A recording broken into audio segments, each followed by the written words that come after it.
भारतीय सेना में जल्द ही महिला अग्निवीरों की भर्ती होने वाली है और महिला जो अग्निवीर होंगी वो जो सैनिक के पद पर होंगी, क्योंकि भारतीय सेना में पहले से ही महिला जो हैं वो सैनिक के पद पर तैनात हैं। और भारतीय सेना जो है पहली देश की जो है सर्विस थी जिसमें महिलाएं जो थी जवान यानी सैनिक के रैंक पर उनकी तैनाती हुई थी। 1 साल हो चुका है भारतीय सेना में महिलाओं को अपनी ड्यूटी देते हुए, अपनी सेवाएं देते हुए, यानी देश की सुरक्षा करते हुए। और भारतीय सेना की जो कोर ऑफ मिलिट्री पुलिस है, जिसे CMPV कहा जाता है, उसमें भारतीय सैनिकों का महिला सैनिकों का पहला दस्ता जो है वो शामिल किया गया था। 1 साल इनको अब ट्रेनिंग करने के बाद, 13 महीने की ट्रेनिंग करने के बाद और 1 साल ड्यूटी करने के बाद अब ये जगह जगह पर इनकी पोस्टिंग है। और इस वक्त ABP न्यूज़ पर ये भारतीय सेना की जो महिला सैनिकों का पहला दस्ता जो है इस वक्त मौजूद है। उनसे हम लोग खास बातचीत करेंगे, उनसे पूछेंगे कि 1 साल में, क्योंकि भारतीय सेना जो है, जो थल सेना है, वो 11-12 लाख की सेना है, जो माना जाता है कि मेल डोमिनेटेड यानी कि पुरुष प्रधान सेना है। और उसमें महिलाएं जो हैं वो पहुंची है, सैनिकों के पद पर पहुंची थी। अफसर के पद पर पहले से ही 90 के दशक से जो है महिलाएं सेना में थी, लेकिन जवानों के पद पर, सैनिकों के पद पर वो पहली बार ऐसा हुआ है। तो हमारे साथ यहाँ पर मेघा हैं, नेहा हैं, संध्या हैं और स्मृति हैं, जो कि 1 साल अपनी ड्यूटी करके आ चुकी हैं। जगह जगह पर इनकी पोस्टिंग है, किसी की कश्मीर में है, किसी की जोधपुर में है और किसी की बरेली में है, अलग अलग देश के अलग अलग हिस्सों में, किसी की असम में है। तो सबसे पहले हम लोग मेघा से बात करेंगे। मेघा, सबसे पहले स्वागत है आपका ABP न्यूज़ पर। पिछला 1 साल आपका किस तरह से रहा, क्या अनुभव रहा आपका भारतीय सेना में जो आपने अपनी सेवाएँ दी हैं? भारतीय सेना में वर्ष 2019 में मुझे इनरोल किया गया। हमें 61 वीक का कठिन प्रशिक्षण दिया गया। उस प्रशिक्षण के बाद हमें अपने अपने यूनिट्स में पोस्ट किया गया। अभी मैं दिल्ली एरिया में पोस्टेड हूँ। तो 1 साल में ट्रेनिंग के दौरान जो हमने सीखा वो हमें यहाँ अप्लाई करने के लिए मिला। जो हमने ट्रेनिंग के दौरान सीखा वो हमने ग्राउंड में किया। तो एक जो हमने सीखा और उसको ग्राउंड में अप्लाई करना थोड़ा मुश्किल हो जाता है। धीरे धीरे हमारे साथ हमारे सीनियर रहते हैं जो हमें गाइड करते रहते हैं किस तरह से हमें ड्यूटी करनी है। तो हम उनकी मदद से अपने ड्यूटीज़ को कर पाते हैं और जो चीज़ें हमने किताबों में पढ़ी सीखी वो हमें ग्राउंड में अप्लाई करने का मौका मिला। तो इस तरह से अभी बहुत अच्छा अनुभव रहा। भारतीय सेना ने बहुत गर्व महसूस करवाया। जब हम इस वर्दी को पहनते हैं तो एक अलग पहचान बन जाती है। जिस नज़र से हमें दूसरे लोग देखते हैं, उनकी आंखों में जो चमक दिखती है इस वर्दी को देखकर, वो बहुत खुशी देती है। Thank you. बहुत खुशी देती है। तो हमारे साथ ये लांस नायक मेघा चंदेल थी, जो कि हिमाचल प्रदेश की रहने वाली हैं और इस वक्त जो है दिल्ली में ही, जो दिल्ली जो एरिया है वहाँ पर उनकी तैनाती है। हमारे साथ लांस नायक नेहा भी हैं, जो कि पंजाब की रहने वाली हैं। और इस वक्त कहाँ पर तैनाती है आपकी, पोस्टिंग? सर मैं बरेली में पोस्टेड हूँ। पोस्टिंग है। तो लांस नायक नेहा, ये बताइए कि क्योंकि भारतीय सेना इतनी 11-12 लाख की बड़ी, दुनिया की सबसे बड़ी सेनाओं में से एक है, लेकिन अधिकतर पुरुष उसमें हैं, बड़ी तादाद में उसमें पुरुष हैं। और आपकी पहला आपका बैच था, पहला दस्ता था आपका जिन्होंने भारतीय सेना में शामिल हुआ महिलाओं का। ये कैसे आप लोग, कितना बड़ा चैलेंज था आप लोगों के लिए इतनी बड़ी सेना में काम करने का? सबसे पहले तो मैं महान भारतीय सेना का धन्यवाद करती हूँ जिन्होंने महिला को भर्ती किया। और हम जैसे जानते हैं, आपने भी जैसे बताया कि ये एक मेल डोमिनेंट प्रोफेशन है और इसमें हमें बहुत चैलेंजेस थे, लेकिन हमने एक एक चैलेंज को कंप्लीट किया। लेकिन सबसे बड़ा हाथ रहा हमारे ट्रेनिंग इंस्ट्रक्टर्स का।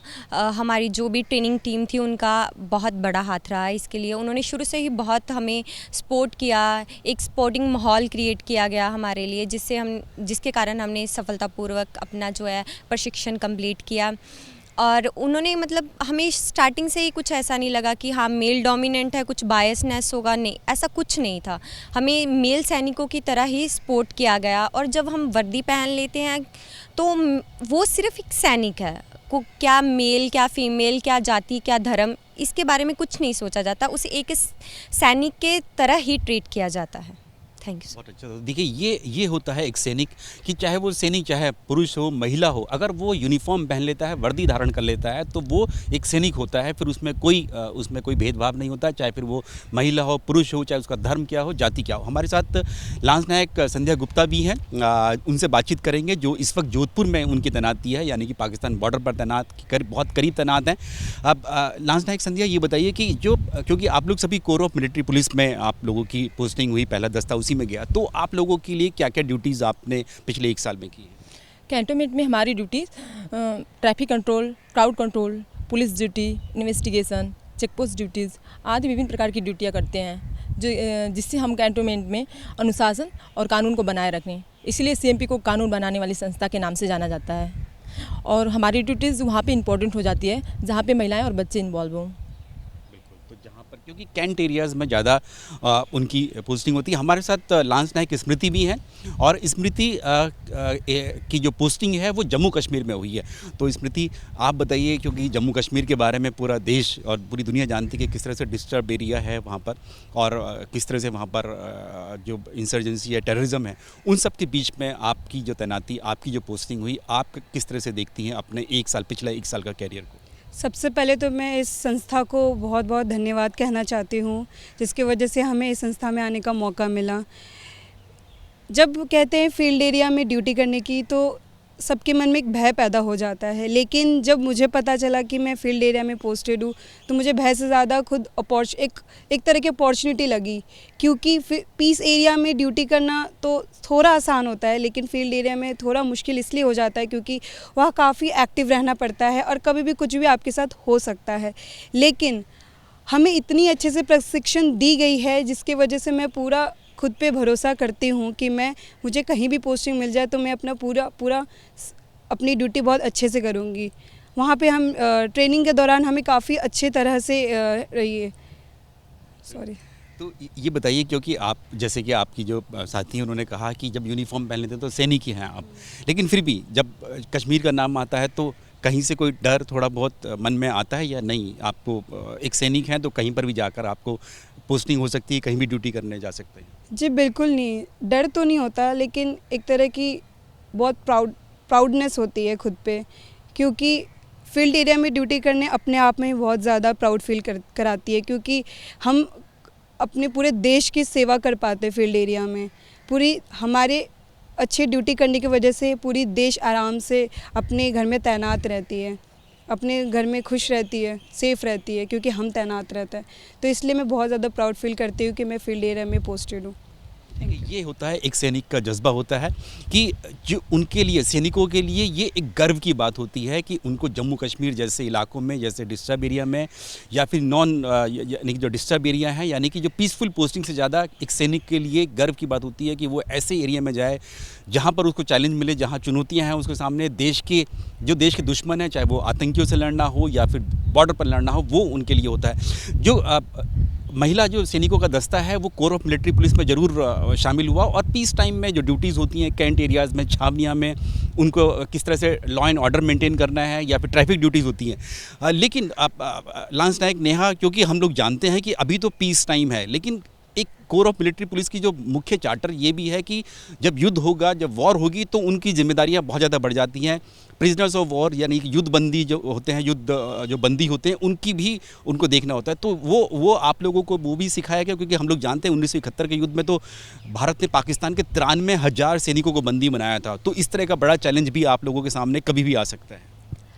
इसके बारे में भी हमें पूरा प्रशिक्षण दिया गया है। जो आपने बताया, जो 71 का वॉर था, 93 प्रिजनर्स थे, तो उनके लिए जो हमें उनकी हैंडलिंग के लिए हमें डेमो क्लासेस चलाई जाती हैं हमारे प्रशिक्षण के दौरान। प्रो जो ट्रेनिंग विंग होता है, उसमें हमारे लिए ये सब ट्रेनिंग जो है हमें पूरी दी जाती है। कैसे रिफ्यूजीज़ को हैंडल करना है, स्ट्रैगलर्स को कैसे हैंडल करना है, वॉर टाइम पे हमें ट्रैफिक को कैसे सुचारू रूप से चलाना है, उसके बारे में हमें पूरा एक डेमो के तौर पे दिखाया जाता है और हमें उसका प्रैक्टिस करवाया जाता है हमारे ट्रेनिंग टाइम के दौरान। और इसीलिए हम मानते हैं कि हम वो, अगर ऐसी नौबत आती है तो वो कार्य हम बहुत अच्छे से करेंगे, और वो कार्य को करने की हमें बहुत अच्छी एक क्षमता है।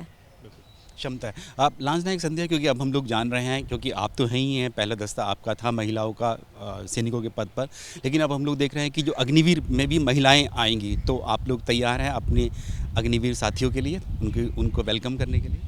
यस बिल्कुल सर, हम लोग बहुत ज़्यादा उनका वेलकम करने के लिए तैनात हैं यहाँ पे कि हाँ आए, उनका स्वागत किया जाए। आपकी स्ट्रेंथ भी बढ़ जाएगी सर? हाँ, ड्यूटी स्ट्रेंथ तो बढ़ जाएगी सर, ड्यूटी वो भी सीखेंगी, उनका भी हो जाएगा जॉब। तो ये हमारे साथ भारतीय सेना की जो महिला सैनिक हैं, पहला दस्ता जो महिलाओं का भारतीय सेना में शामिल हुआ था कोर ऑफ मिलिट्री पुलिस में, वो हैं और बता रही हैं कि किस तरह से पिछला 1 साल उनका अनुभव रहा, सेना में रहा, ड्यूटी के दौरान रहा, चाहे फिर वो पीस एरिया में हो, बरेली में हो, या फिर कश्मीर में हो, या फिर जोधपुर में हो, जो कि जो माने जाते हैं जैसे कश्मीर डिस्टर्ब एरिया है और वहाँ पर तैनाती एक बड़ी चैलेंज के तौर पर देखी जाती है।